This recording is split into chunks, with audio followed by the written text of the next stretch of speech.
what I'm confused about is, sorry. So for biometric testing, I have 3 questions, but I can go on all 3.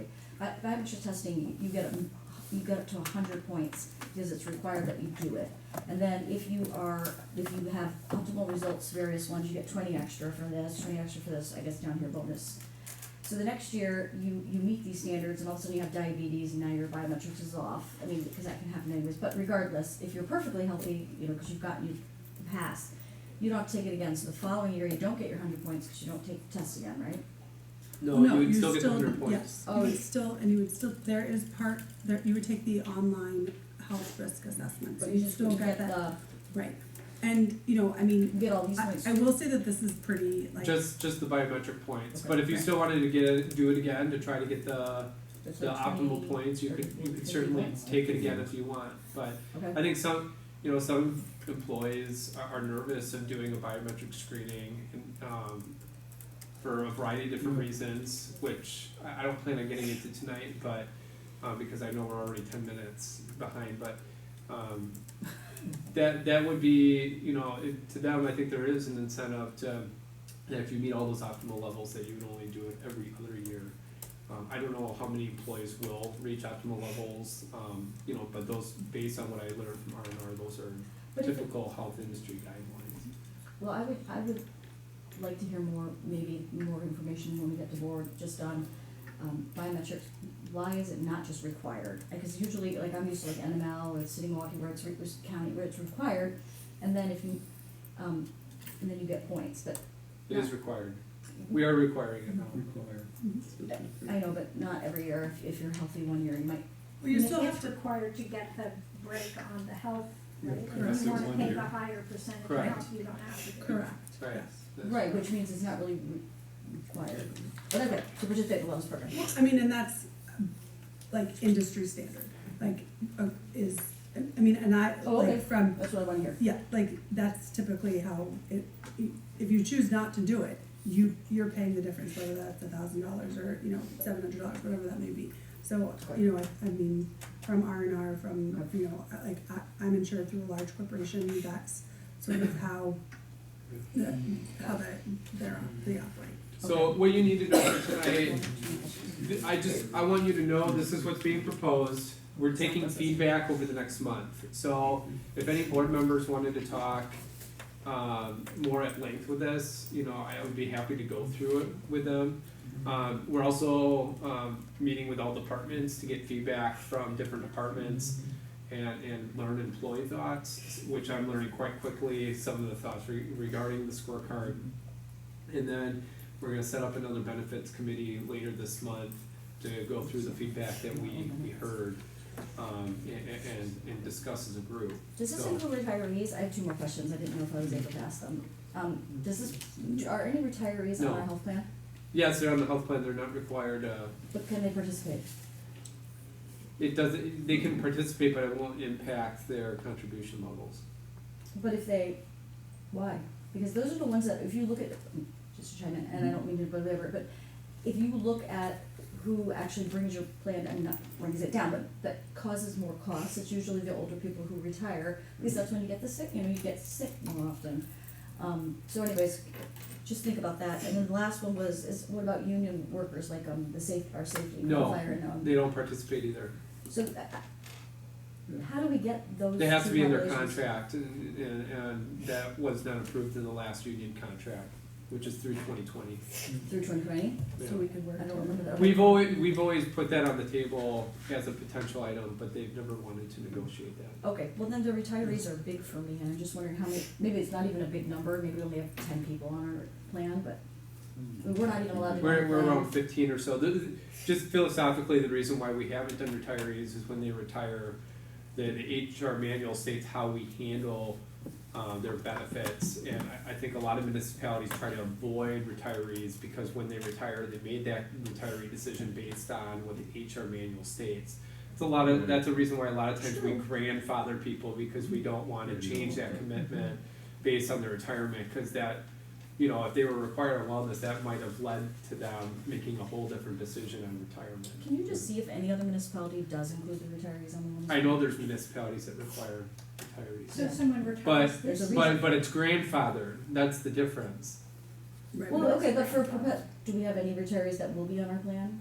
Oh, yeah, moving forward, of course there will. Okay, that's what I mean. But that, yeah, that's something, but, you know, that's something that, you know, sure, as a board you can consider, but It's huge. I would avoid trying to change the rules for people that have already Right, retired. I agree, I when mean, I people understand that. retire and move away, so. Yeah, it just puts Yeah. more on me to reach It's out and, all- and Yeah. remain in If communication they're with the ones them. that, Yeah, okay. well, they're aging too. Well, they're the thing. Yeah, but they could take a wellness, as long as, the reason that we do the wellness program for any of our employees, whether they're retirees or not, is to promote good health throughout. Like for instance, if one lives in Florida, they're not gonna be able to come here when we do the biometric screening, so they would have to do that through their doctor. And we would also pay for the nicotine test, but they're not here, so they would have to do the nicotine test through their doctor and Yeah. pay for it. Well, Which but the we have insurance insurance. wouldn't cover, they would have to Mess with pay it, retirees, you they know. retired under a certain set of Right. conditions and Mhm. can't go back Yeah. on I'm not, that. I'm not I think- saying past retirees, that's Right, but grandfathered I in. mean, I do think it's worth exploring for moving Other forward. municipalities do it. Mhm. And the vision exam, it said one time per year, is that, I don't know if that's the recommended, it's every other year possibly. That's what our current insurance covers is one vision. Oh, it exam. does. Mhm. And I just have one last question after my class. My doctor says don't come Yeah. back, they don't want you back every year. Yeah, every other year is glass. Right, To get but your I think you glasses. can get. But you can do an eye exam once every Right, year. if you pay for it, if you're paying for it. I just wanted to mention, I mentioned to trustee Carpenter on the phone, and also to Rebecca, that in the budget memo that we got from Mark about 2 meetings ago, some of the budget things that he was saying we could utilize the budget to save money. One of the things was talking about the wellness program, so I've always been, and I will bring it up again every budget season, but for wellness program, instead of, and I know we already gave it away, but if everyone was paying 12%, you do the wellness program, you get 10%. Just everyone's paying 12%, if you don't do the wellness program, it goes up to 15%. And so that's where I've always stated that I thought was the most responsible if we're trying to lower expenditures in a soft way. And so I just wanted to throw that out there so that employees, if this gets to board, I asked Rebecca, and it's going to board before budget, right before. So if we adopt this and then all of a sudden we're going into budget and we decide That would change we have 4 numbers. votes to change that a premium, I just don't wanna be disingenuous to employees that there's two, we tried to sneak it in. And I just wanna say it out loud for that reason.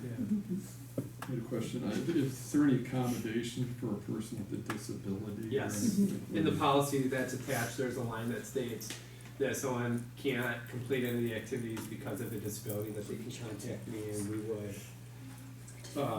change things accordingly. So, Okay. yeah, so we do have a statement that would allow. So if there's no way they have some permanent, that they will never be able to meet these, can they? Yeah, you and can they come got up some with statement some from their doctor or preventative something, that yeah, they- we would, They undertake this? we would or- accommodate that, correct, Okay. correct. And the only other thing I would think noting is R&R did say that by moving to this scorecard, that will give them additional negotiation power next year, when they're going out to bid for our insurance, so that will help, talk through and solidify our case that We have a real we program. have a real program and we're, really working to keep a healthy workforce, so. What, they wouldn't use like aggregate biometric stuff, is there any use for that data other than the wellness program? Just the employee knows it. What happens with that data, it does not go to the health insurance company at all. I think that would be a HIPAA violation. What happens is they let the employee know so they know their numbers and they can self-reflect. And then the final optimal score that they get will be sent to one person at R&R who tracks the scorecards. Who's Will separate. all the scores be aggregated and say, oh, here's our base of our employees in terms of their. We would know biometric- general trends, so we would not see individual employees, but we would see Yes. like the final average scores of everyone together. So Yes. they would then be able to give us saying, okay, as an organization, you may be scoring lower in this area, and then we could use those that data to maybe do some other wellness programs that try to encourage education and improving in that general area. Would that aggregate data be used or given or used or anywhere outside of the village? No, Anywhere? Mhm. Okay. no, not at all. And then, as we I move like forward that, with, that's important. Yeah, I would agree. Yeah. for the spouses, I just would, information on why we didn't make them equal, because they're equally affect our plan, correct? I would argue that spouses have less of an opportunity to perform some of the activities. Oh, I see. So because they have less opportunities to do, like some live an hour away, so they're not gonna be able to do anything that like the Village of Shorewood Benefits or Wellness Committee organizes, for instance. So I just think that's fair to require less Yeah. points. I think it's I never heard Good. that, that's interesting. good to move forward with that. As a person that is a spouse on another plan, I'll tell you, I have to do the same amount of points as my wife, and it's something that I don't think is personally fair, but, so I feel like I gotta work harder to get the amount of points, cause she has a lot of opportunities to gain points at work. Did R&R say there's a lot of plans like that the spouse is, the point of the love. It's something I asked for personally, That's fine, I just. so they is there any originally other had the same places? amount of points and I Oh, asked for she them would to need change to that. Okay, I understand that, so Oh. I'm asking, were there any other examples of municipalities doing that, splitting, making it less points for the spouse? And I there's did a not reason I ask. asked that, I do not know that answer. because I think it should be equal personally, and Okay. I'll say that for, okay. Are we, 3-0 then? Yeah. Okay, Look, 10 minutes left. alright. And then, if we could go into budget and finance. Oh my Yeah. gosh, I'm We sorry. can't, can we, until the time on the I agenda? was like, oh wait, we're. Oh, no, because we're behind. We're behind, okay, We're yeah. behind. Sorry. We're behind, that's All okay. right. Budget and finance. I'll call budget and Sorry. finance committee order. Monopoly. Let's just start with the additional funds for purchase of Badger books. I don't think we're gonna get to initial analysis on living wage, we can always do that later. Okay. I did, ask Mark, my only issue with it was, to just say we're paying for it out of capital projects reserve is kind of vague, and I wanted to know How much do what we started with the year and what the ins and outs are, and we did get from Mark, my best estimate at this time, there will be about $420,000 in capital reserves at the end of 2019 after, did he send this here? No, he didn't. No, He needs to. After funding the overage for, after funding the e-poll books, anticipated approval of $60,000 for design of phase 2B police parking garage area. That's in advance of the 2020 bonding, so when we issue the bonds, we'll pay that back. So they're down to So 370. he's saying, after all this, and then he said, and then he gave me amounts that are reserved essentially. And so my interpretation of this is after funding this, that there will be 45,000 remaining in capital reserves. Wait, what happened to the 420,000? Oh, it's all taken, like, He's earmarked? saying there's 420, but yeah, then there's 300 that are bond reserves. 50,000 will, for truck number 45, the delivery will not occur until after year end. That sounds right. 20,000 carried forward for Wilson Drive street furniture, and 6,000 carried forward for agenda management software. So he's kind of earmarked certain amounts, and Just for including the listener. Sorry. 20. For the bus stops and stuff? But We it's were gonna sitting in wait there. and see what's Until- actually Right, happening. with the- The okay. county, but still there. So he's saying 420 with the e-still books, 60,000 pre-funding for phase 2B of the parking garage and those other things I mentioned. He's saying at the end there should be 45,000 left. Okay, that sounds right, because last year there was, I thought, 40. I don't know where we got one of Alrighty, so, for the whole Yeah. year, right, 2020? what? No, we're Did in you just- 2019. I know, This is so- all 2019. I'm sorry, but 45 will be, he's estimating 45,000 will be left in capital reserves at the end of 2019? Yes. And then going into 2020, that's how much we have in capital reserves to budget for, That's how much we have to use.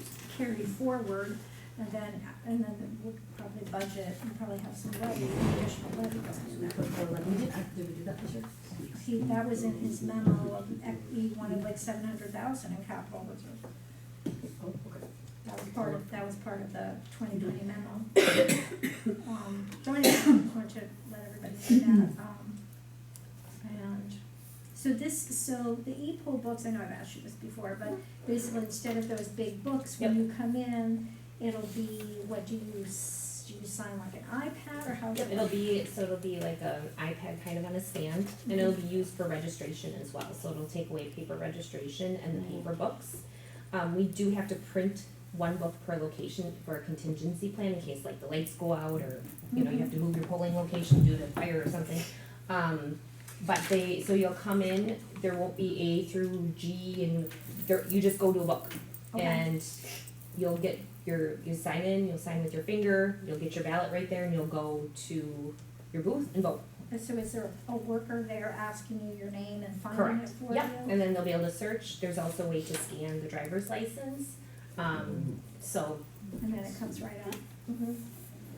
Okay. Additional knowledge. Yeah. Is this, I mean, are we gonna need like special training or how's that gonna work? They will, so we're gonna phase them per location, so Okay. we're gonna start with one location, especially since, you know, if we approve central count now, there will be adjustments for people. We're gonna phase to one location for February, and then by April, we'll put on the next two locations. So we'll work out those kinks in February. I would presume with the presidential year, we'll have some sort of primary in February.